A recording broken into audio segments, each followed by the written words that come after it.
Bonjour. Je me propose en 3 fois d'essayer de réfléchir avec vous à la manière dont nous pouvons envisager notre Église après le coronavirus.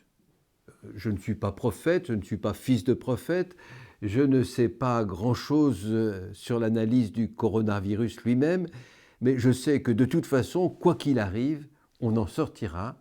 Et puisqu'on en sortira, il faut voir si on a des conséquences à tirer de l'expérience que nous avons vécue. Alors, comment les choses se feront, je n'en sais rien. Ce que je sais, c'est ce que nous avons vécu, et je voudrais d'abord vous inviter à réfléchir à ce que nous avons vécu. Nous avons été surpris, vous comme moi, par le corona. Nous avions des plans, nous avions préparé des journées, nous avions préparé des pèlerinages, nous avions préparé des cérémonies. Tout ça est parti et il nous a fallu inventer. Et je crois que c'est déjà une chose extraordinaire. Notre Église était une Église de planification, c'est devenu une Église d'invention. Et probablement qu'il faudra réfléchir à cette capacité que nous avons eue, tout d'un coup, de changer complètement de manière de faire. Alors, nous avons bien sûr découvert c'est peut-être un grand mot, mais ce que le téléphone, ce que l'ordinateur pouvait nous apporter, tout d'un coup, nous nous sommes mis à communiquer beaucoup plus que nous le faisions avant. Nous avons communiqué comment ? Nous avons fait beaucoup pendant la Semaine Sainte. Alors on y était un peu forcé par la semaine spirituelle que nous vivions, le carême que nous vivions. Nous avons été beaucoup de liturgie. Mais nous avons aussi essayé de mettre en place des communications avec les personnes âgées, avec des gens en difficulté, et peut-être pas forcément paroisse par paroisse, mais globalement ensemble.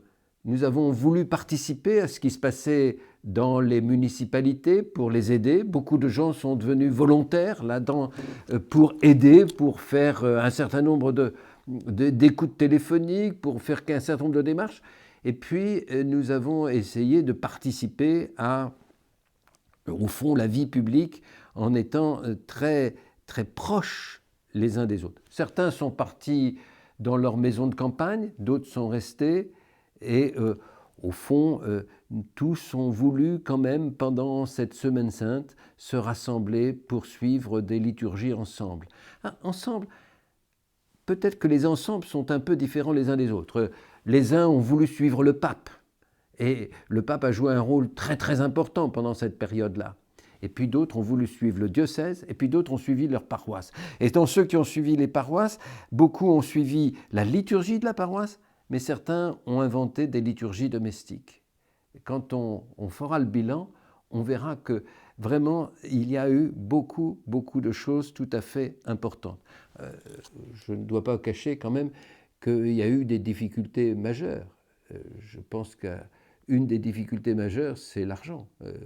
La campagne de deniers de l'Église n'a pas pu avoir lieu, et la campagne et les quêtes n'ont pas beaucoup rapporté.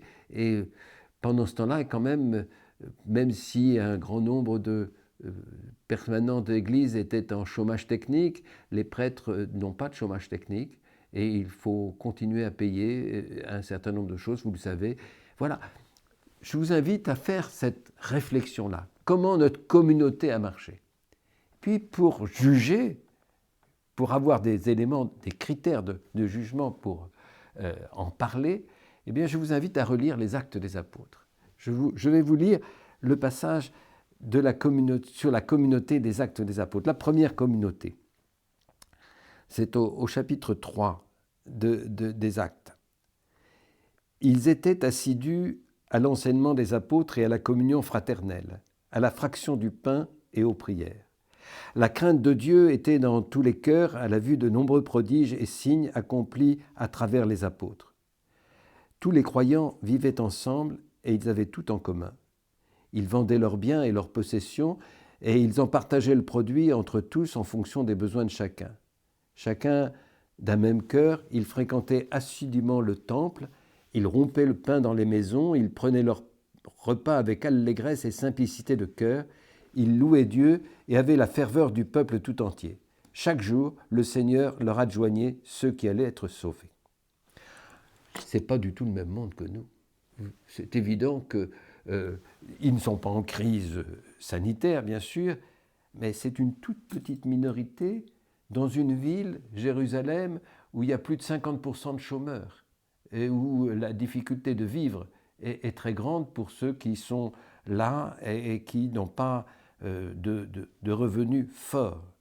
Alors, quand on retient ce qui est important, c'est qu'ils sont...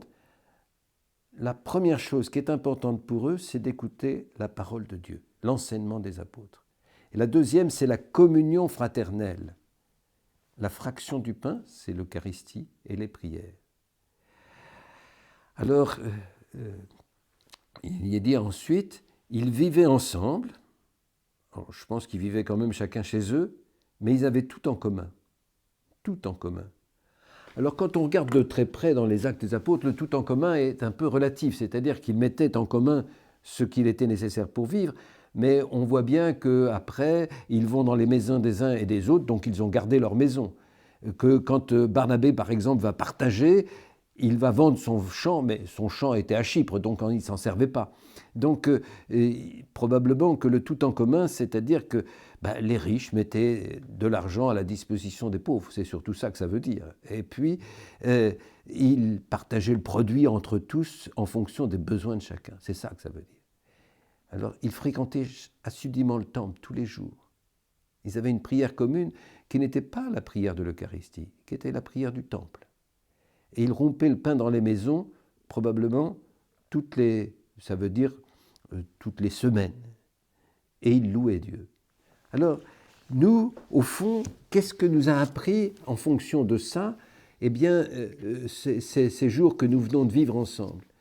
Ils nous ont appris quelque chose qui était essentiel pour les premiers chrétiens, c'est l'importance d'être ensemble. Et il me semble qu'il faudra, pour l'avenir, réfléchir à la place de la communauté dans notre vie. Pour que la place de la communauté dans notre vie soit bonne, il faut lui donner du temps. Peut-être qu'une des choses que nous n'avons pas su faire dans le passé, c'est de donner assez de temps à la communauté. C'est très bien d'adorer le Seigneur, de louer le Seigneur, il le faut et les premiers chrétiens le faisaient. C'est très bien d'adorer le Seigneur, mais il faut aussi prendre le temps de vivre ensemble. Et comment vivre ensemble aujourd'hui ? Eh bien, il me semble que c'est ça que nous devons trouver. Peut-être qu'il y a une dernière réflexion à faire pour aujourd'hui, c'est que cette communauté où on s'entend bien, c'est une communauté de gens qui se sentent sauvés, pardonnés. Tous ont plus ou moins vu la mort du Christ. Ils ont tous probablement été dans la foule qui criait. Ils se sont convertis et ils se sont sauvés.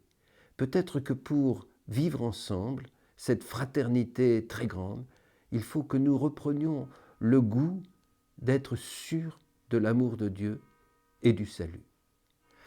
La semaine prochaine, je parlerai un peu justement des conflits dans la communauté.